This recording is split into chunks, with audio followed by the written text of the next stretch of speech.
சாதம் செய்யறதுக்கு அடுப்பில் ஒரு கடாய் வச்சுருக்கேன். கடாய் சூடாயிடுச்சு, அடுப்பை தாச்சாச்சு. கடாய் சூடாயிடுச்சு.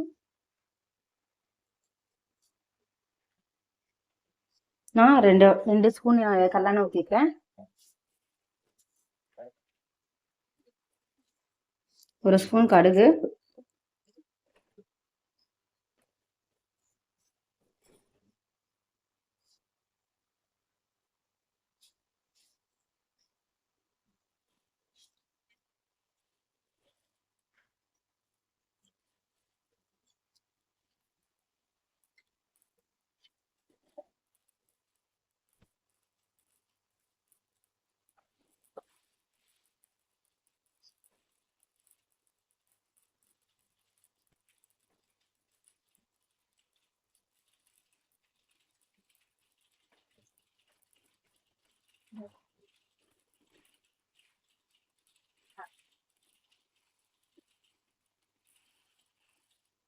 உளுந்தம் பருப்பு,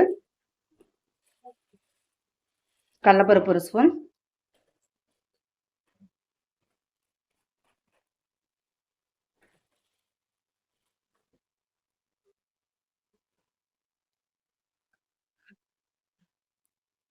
நீங்கள் பச்சை மிளகாயே போட்டு செய்யறதுனா செய்யலாம். நான் வந்து ஃப்ளேவருக்காக 2 பச்சை மிளகாய் மட்டும் எடுத்திருக்கேன். கலர் மாதிரி போட்டுடலாம். வெங்காயத்தை போட்டுடலாம். ஒரு பெரிய வெங்காயத்தை பொடியாக கட் பண்ணி வச்சுருக்கேன்.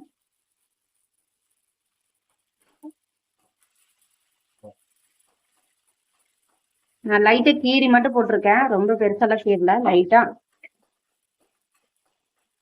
வாய்ப்பகுதியெல்லாம் கீரி வச்சுருக்கேன். 2ஆக கட் பண்ணி வச்சுருக்கேன். பாருங்க, நம்ம லைட்டாக இது பண்ணும் போதே பாருங்க கடலைப்பருப்பு எந்த கலரில் இருக்குதுன்னு. இன்னும் விட்டுருந்தோம்னா இன்னும் கருகி போயிருக்கும். இப்போ மிளகா போட்டுடலாம். 4 மிளகா, நான் 4 மிளகா கிள்ளி வச்சு காய போட்டுடலாம்.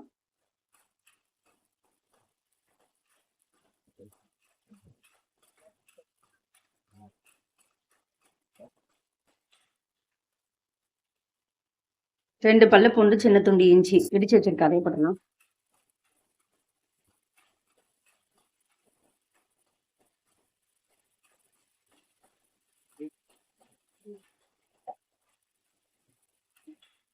ஒரு கொத்து கருவேப்பிலை,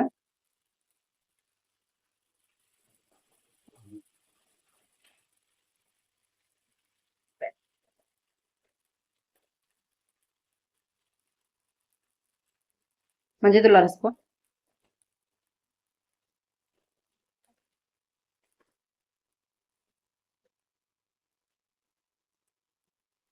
உப்பு தேவையான அளவு,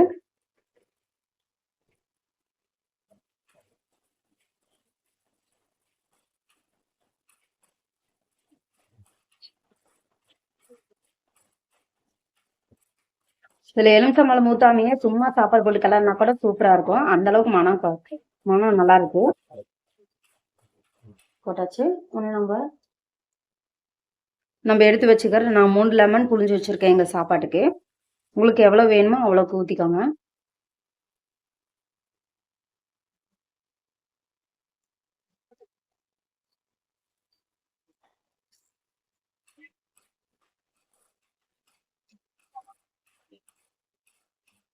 லைட்டா கொதிச்சு வருது, அப்பதான் உப்பெல்லாம் கரையும்.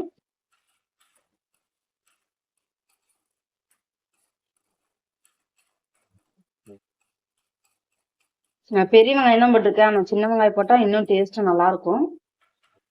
இந்த பெரிய வெங்காயம் இருக்கிறதுனால பெரிய வெங்காயம் தான் போட்டேன்.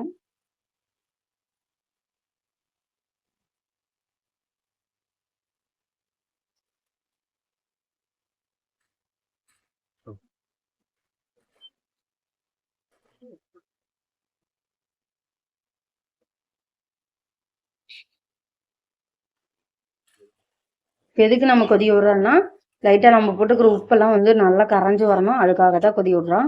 ஏன்னா இல்லைன்னா உப்பு அங்கங்க இருக்கும், திப்பி திப்பியா இருக்கும். அதனாலதான். ரொம்ப கொதி விட வேண்டாம். ஒரே ஒரு செகண்ட் மட்டும் நல்லா கொதிஞ்சுதுன்னா உப்பு கரைஞ்சிரும். அடுப்பை ஆஃப் பண்ணிடலாம். நான் அடுப்பை ஆஃப் பண்ணிட்டேன். பாருங்க, ரொம்ப இதாயிடுச்சுன்னா கசக்கிற மாதிரி ஆயிரும். அதனால பாருங்க, நான் கொதி வந்தோடனே அடுப்பை ஆஃப் பண்ணிட்டேன். இப்படி பண்ணலாம், இல்லைன்னா நல்லா சுண்ட விட்டு அப்போ கூட இது பண்ணலாம். நான் வந்து இதே அளவு போதும்னு விட்டுட்டேன். பாருங்க. இப்போ நம்ம சாப்பாடு போட்டு கிளறிடலாம். பாருங்க எந்த அளவுக்கு இருக்குதுன்னு குழம்பு.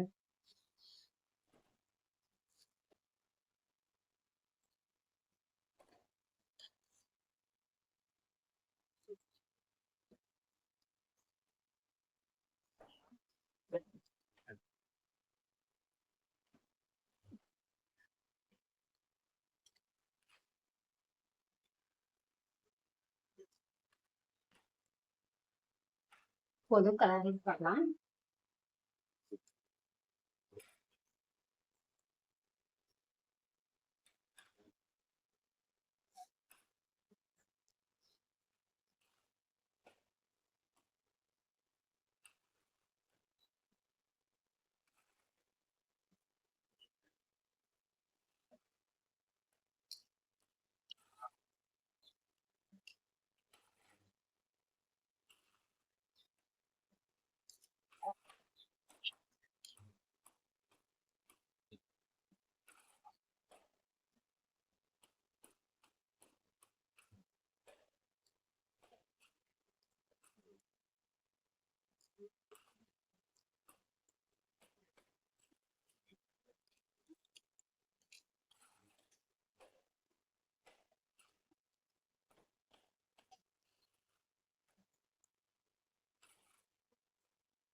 நான் கொஞ்சம் சாப்பாடு போடுறேன்.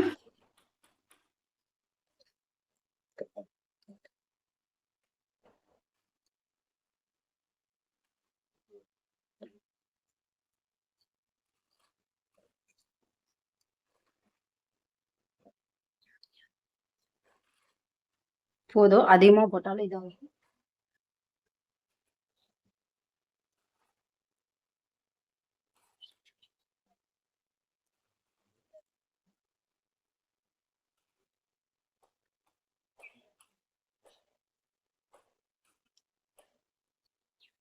உங்களுக்கு எந்த அளவுக்கு சாறு இருக்குதோ அந்த அளவுக்கு போட்டு நீங்கள் கிளறிக்கோங்க.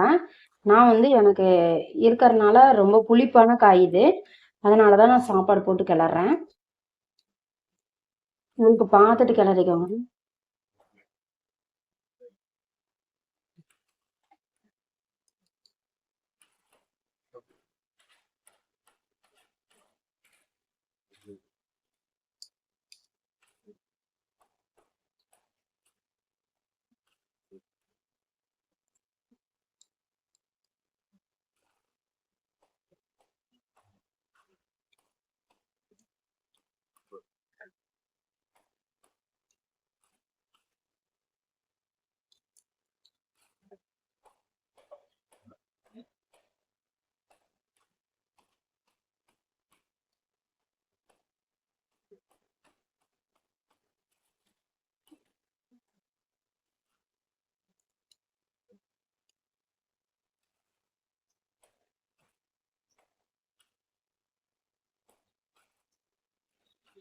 கொத்தமல்லி தழை இருக்குது, கொஞ்சம் தூவிடலாம். இந்த மாதிரி செஞ்சு பார்த்துட்டு சாப்பிட்டீங்கன்னா குழந்தைங்க விரும்பி கேப்பிடுவாங்க. சாப்பிடாத குழந்தைங்க கூட சாப்பிடுவாங்க, அந்த அளவுக்கு நல்லாயிருக்கும். எங்கள் வீட்டில் குழந்தைங்க சாப்பிடாததுனால நான் இப்படி செஞ்சு கொடுத்தங்காட்டி சாப்பிட்டாங்க, அதனால தான் நான் வீடியோ போட்டிருக்கேன்.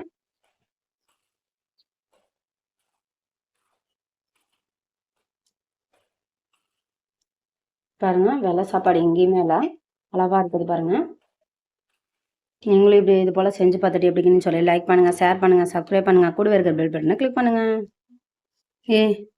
இது போல் நீங்களும் லெமன் சாப்பாடும் சைடிஷ்ஷு நம்ம குச்சிக்கிழங்கு வறுவலும் செஞ்சு பார்த்துட்டு எப்படிக்குதுன்னு சொல்லி லைக் பண்ணுங்கள், ஷேர் பண்ணுங்கள், சப்ஸ்கிரைப் பண்ணுங்கள், கூட இருக்கிற பெல் பட்டனை கிளிக் பண்ணுங்கள்.